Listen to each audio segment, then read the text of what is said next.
I'm recording you. Say hello. Hello. Anything you want to say? In reference to what? How about life? Oh, this is my interview. Sure, why not? How about life? Well, remind me about the time. No, seriously, go on. So this is my interview, and you need to ask me questions, and I'll answer them to the best of my ability. Okay. Tell us your name. My name is Robert E. Rogers, Sr. When were you born? I was born August 28th, 1924, in a remote place called Logansport, Louisiana. Just a small dot on the map, I think. I do understand it's right on the Texas border, so in one part of Logansport, you can put 1 foot in Texas and 1 foot in Louisiana.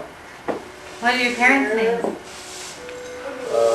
My mother's parents appears to have been named Schmidt. Schmidt. I believe they had been from Germany. My father, whose name is Roger, who I know very little about, was born in one of the Carolinas, either north or south. Probably North Carolina. I have never been to see his people. I once met one of the cousins of that side, but it was just a very slight brush. Why did you meet him and how? I stopped in Texas to see somebody, and they happened to be on the property. We once started out to visit my father's daughter, when my mother and father were together. My mother was driving a brand new Studebaker, and somewhere on a very rock road, a road made entirely of rocks, this is back in the Prohibition days, my mother tried to pass a car full of black people that were probably running hooch. What is hooch? Liquor, illegal alcohol. And for some reason, they decided not to let her pass them. So when she pulled over to the left side, they simply moved their car over to that side of the road. And she had to drop back. And she tried it 2 or 3 times, tried to pass these people. Who was in the car? Me, my younger brother, my mother, and my father. We were going to North Carolina to visit. She was driving though, right? She was driving, visiting his family. And I think my mother tried to pass them 3 or 4 times, and each time they pulled in front of her. At one time, when she thought she had it, she thought she had a hole big enough to get in, she pulled over to that side and speeded up, and just in that moment, they rolled over the left side of the road, and we had a big collision. I remember seeing the blood of these black people. It was so red, I thought, my goodness, they have richer blood than we have, because it looked so red against the black skin. The fact is that it totaled the Studebaker, and we never made it to North Carolina. We had to turn around and go back to Texas in some other form. We never made it to Carolina. Did you guys get hurt? My mother, who had a habit of driving with her arm leaning on the windshield, on the window, when the car turned over, it crushed her watch in her wrist. She had a steel plate in her wrist. I believe my mother might have acquired that watch. I mean, your mother might have acquired that watch. You're kidding. That's what Susie has. Susie has it? Anyway, that watch was crushed into my mother's wrist from the habit of driving with her arm on the windshield, on the window. And what happened to the other car and the people? I don't know. I remember that there were blood all over the place.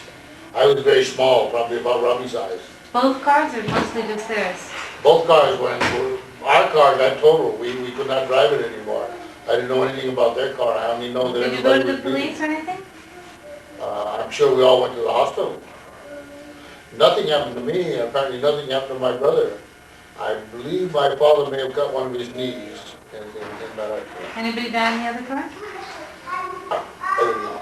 In those days, death was not a priority with me. I was just a little boy like Robbie. And did anybody tell that story years later, or you just happened No, to I remember? remember. I No, remember. the story was never brought up again? No, but I remember all of this happening. Wow. I was a very inquisitive little boy. So that was your one chance to meet your family. That was my one chance to meet them, and it never happened. Was it not meant to be? Anyway, what's your other questions? Let's see. Tell me a little bit about your father, what you know. I know very little about my father, except that he was a professional gambler. He made his living at it. He was very good at it.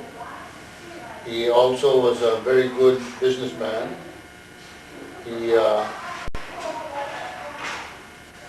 held the title of chief engineer in the Maritime Union, which is like, if he had been in the Navy, he would have probably been a lieutenant commander. What he did was go to sea on commercial ships.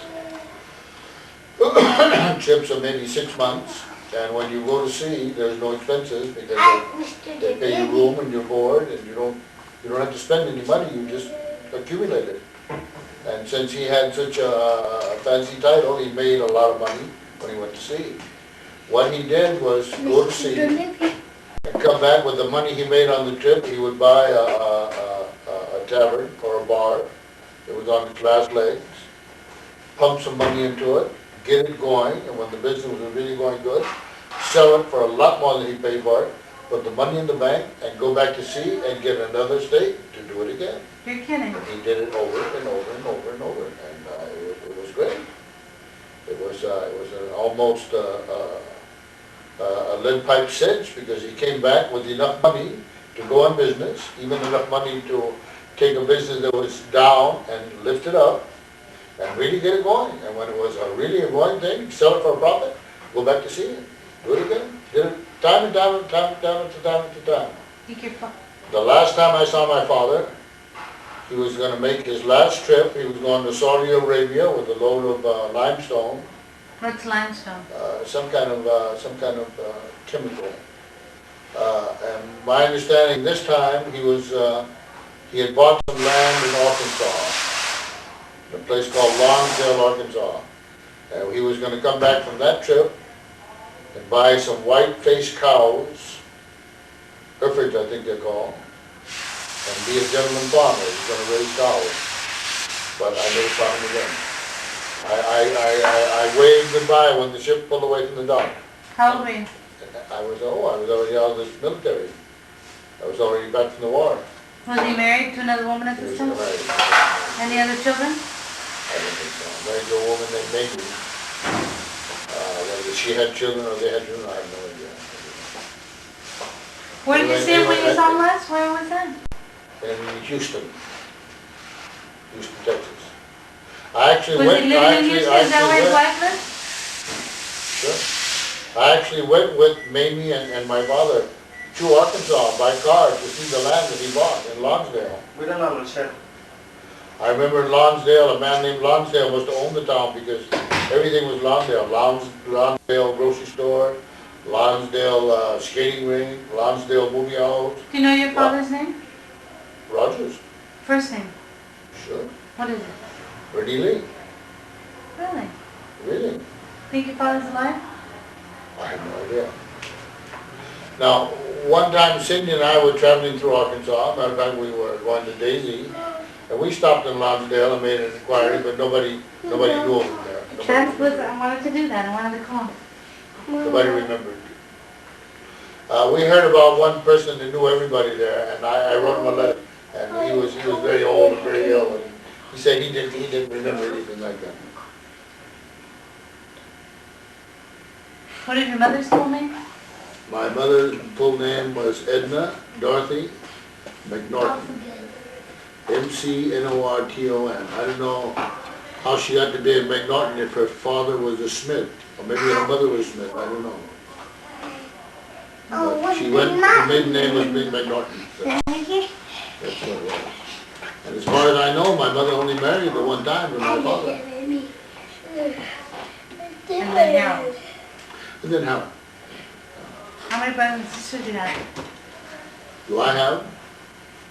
I have one brother, but there's something wrong with that because either he's dealing with the wrong date, or has the wrong information. The one birth in Galveston on the day that he was born, is another name. So we will now never know whether my mother adopted him or he was given another name at birth to disguise the fact that he was a Rogers. I don't know, it's all mixed up. My poor brother's future is very flimsy at best.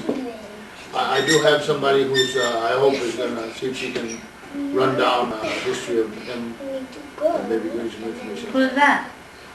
One of Harold's sisters.